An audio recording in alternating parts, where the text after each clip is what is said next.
O Flamengo foi para campo com esse 4-2-3-1, né, com o Lohan como 10 e o Gerson aberto, o Cebolinha aberto do outro lado.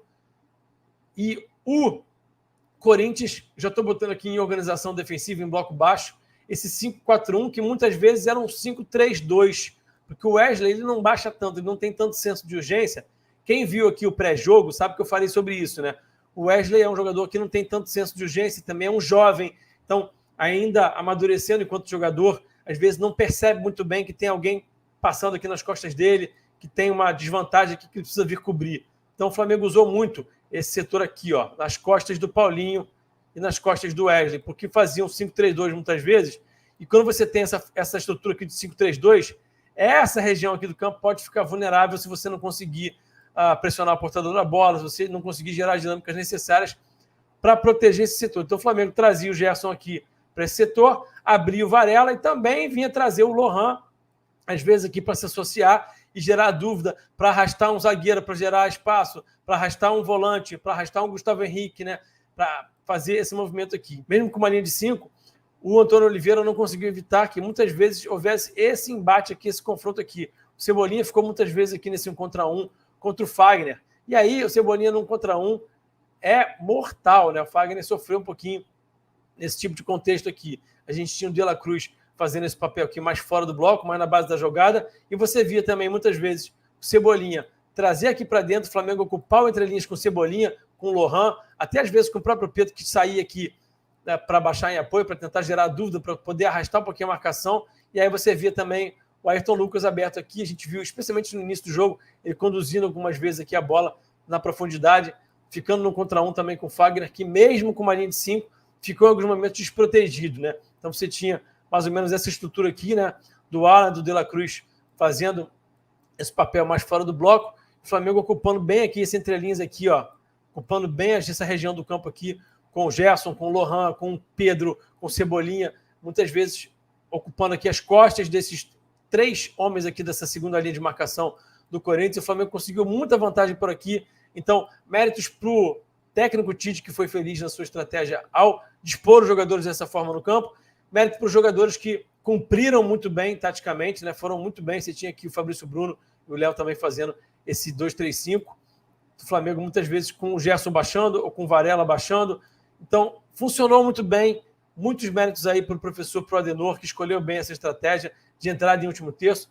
E muitos méritos também para os jogadores que, aplicados taticamente, fizeram o que lhes foi solicitado e, tecnicamente, os jogadores acertaram muito. É muito importante que os jogadores acertem tecnicamente, estejam acertando as leituras, as tomadas de decisão, passes, os lançamentos, que estejam com coragem para fazer movimentos defensivamente. O Lohan marcava como marca o Arrasca, o Lohan emulou o Arrasca, então a gente via o Flamengo nessa estrutura aqui, mas o Flamengo pouco precisou baixar o bloco, né? O Flamengo pouco precisou baixar o bloco, porque amassou muito ali o Corinthians no seu próprio campo.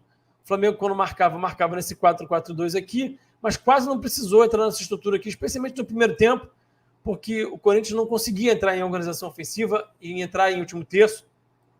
Então o Flamengo conseguiu dobrar muito aqui em cima do Wesley. O Wesley recebia essa bola, o Gerson já vinha fazer esse movimento aqui, o Varela também, quando o Gerson não estava tão próximo, saltava para já deixar o Wesley com pouco tempo espaço, com pouco tempo para tomar a melhor decisão, e aí o Fabrício faz muito bem esse movimento aqui também de já cobrir o Varela, e você tinha ainda o Alan vindo fazer esse movimento aqui, o Alan que fez uma ótima partida com bola, girando e jogando, fazendo bons passos, fazendo o time progredir, e sem bola foi um colosso, porque ele se desloca muito, ele faz coberturas muito longas, ele anda para frente, ele anda para o lado, ele faz as diagonais aqui, ele vem fazer a dobra aqui, ele é muito intenso sem bola, impressionante a intensidade que ele aporta para o time sem bola, ótima partida, e você tendo De La Cruz e Alan como 2 volantes, como esses 2 caras que vão proteger aqui a frente da área, você tem 2 caras que cobrem muito, que vêm fazer muito esse movimento aqui.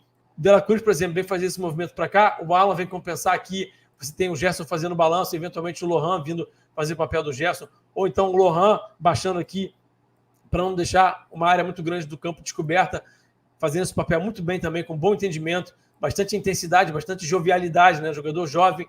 Então, o Alan e o De La Cruz como 2 volantes, é legal de perceber o quanto que eles cobrem muito o campo, eles são muito intensos, então saltam pressão, vem cobrir, vem dobrar com lateral, vem dobrar com ponta, vem andar para frente, vem fechar à frente da área também. Muito boa atuação desses dois jogadores, foram muito importantes com e sem bola, né? Então o Wesley ficou encaixotado aqui bastante aqui nesse setor do campo. Acho que o Antônio Oliveira foi infeliz ao mudar a estrutura do seu time, a sua plataforma tática para essa partida especialmente. Os jogadores não pareciam se sentir muito confortáveis nessa linha de 5. Tinha uma linha de 5, mas não conseguia proteger o lado. Outra coisa que é importante falar é sobre a saída de bola, que me chamou bastante atenção, né?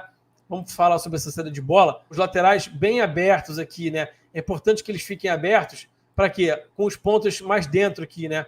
Então o Flamengo já saía jogando com essa estrutura aqui, ó. O Corinthians subia aqui com o Wesley e com o Romero para tentar encaixar nos dois zagueiros. E essa linha de 5 deixava o Flamengo sempre com um homem livre. Então o Garra, por exemplo, tinha que dividir. Não sabia se fechava aqui no De La Cruz ou se fechava no Ayrton. Quando o Tite escolhe baixar os dois volantes aqui para bem próximo dessa construção, eles geram essa dúvida. O Paulinho fica entre o Alan ou o Varela. Tá? Então, quando o Paulinho pensava em cuidar mais do Varela, o Rossi jogava essa bola aqui no De La Cruz, ele conduzia e levava o time para frente. Ou no próprio Alan também. A gente viu em alguns momentos o Alan até mais baixo que o De La Cruz, a gente viu essa estrutura aqui.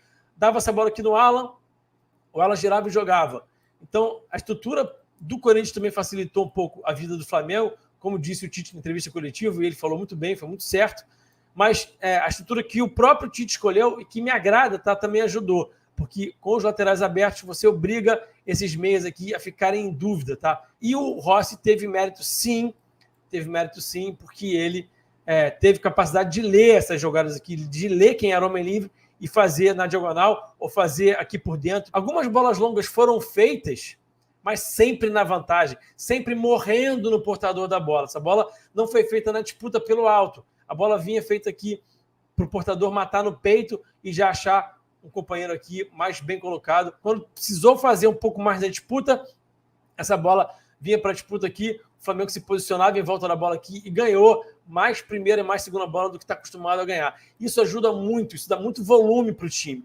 Esse tipo de disputa de primeira e segunda bola, quando você ganha esse tipo de disputa, você tem mais volume de jogo, porque você fica com a posse, né? E ficar com a posse, obviamente, vai sempre te dar mais volume de jogo. O bloco alto continuou funcionando bem, porque o bloco alto funciona muito bem nessa equipe, e o Flamengo subia aqui nesse 4-1-3-2 já tradicional do bloco alto, né? Então o Flamengo perturbou, amassou aqui o Corinthians no bloco alto no começo do jogo, como é de costume. Se o adversário que joga no Maracanã resolve construir curto, o Flamengo sobe o bloco e amassa esse adversário. Isso é uma constante. Quando o Carlos Miguel saía no chutão, no tiro de meta e buscava a bola aqui no Bidon, no Romero, no Garro, até foi facilitado também o Flamengo por conta do Corinthians não ter atletas tão altos assim, né, que disputam bem essa primeira e segunda bola. Quando ele tentava fazer essa bola longa aqui, o Flamengo normalmente ficava com essa bola, com essa primeira bola, com essa segunda bola, retomava a posse e ia ganhando território, ia ganhando a guerra mental. E isso foi muito importante para o Flamengo, de fato, ter volume e ser predominante no campo de jogo e vencer o duelo com muita autoridade. Já era para ter terminado o primeiro tempo 2-0. O segundo tempo foi uma continuação um pouco do primeiro no início. Então, no segundo tempo, a gente viu isso aqui. Com o Yuri Alberto aqui entre os zagueiros do Flamengo, jogando como um 9, o time do Corinthians ganhou um pouquinho mais de profundidade e fez algumas bolas aqui para o Yuri no facão. E o Corinthians conseguiu ganhar um pouquinho mais de terreno por conta dessa estrutura aqui, por conta dessa mudança, né? Essa situação aqui do Wesley continuou acontecendo, né? O Wesley continuou aqui encaixotado entre Varela, entre Gerson, entre Fabrício Bruno. O Flamengo continuou muito seguro no campo, muito bem disposto dentro do campo no segundo tempo também. Poderia talvez ter mexido no Cebolinha, que está ainda voltando, né, de contusão, ficou um pouquinho cansado, talvez estivesse sentindo um pouquinho cansaço ali, talvez tivesse sido mais prudente mexer antes no Cebolinha, que estava começando a sofrer ali na marcação, cansado já, mas o Tite estava apostando em algo que estava funcionando, né? Não dá para condená-lo por tentar manter algo que estava funcionando. E o time foi muito bem, né? Taticamente, tecnicamente, fisicamente correu bastante e também ganhou a guerra mental e, por conta disso, também venceu o jogo merecidamente. Aquele abraço, estejam com as vossas famílias, abracem as vossas mães, aproveitem esse Dia das Mães, tá? E vão aproveitar com uma vitória do Flamengo, que é sempre bom.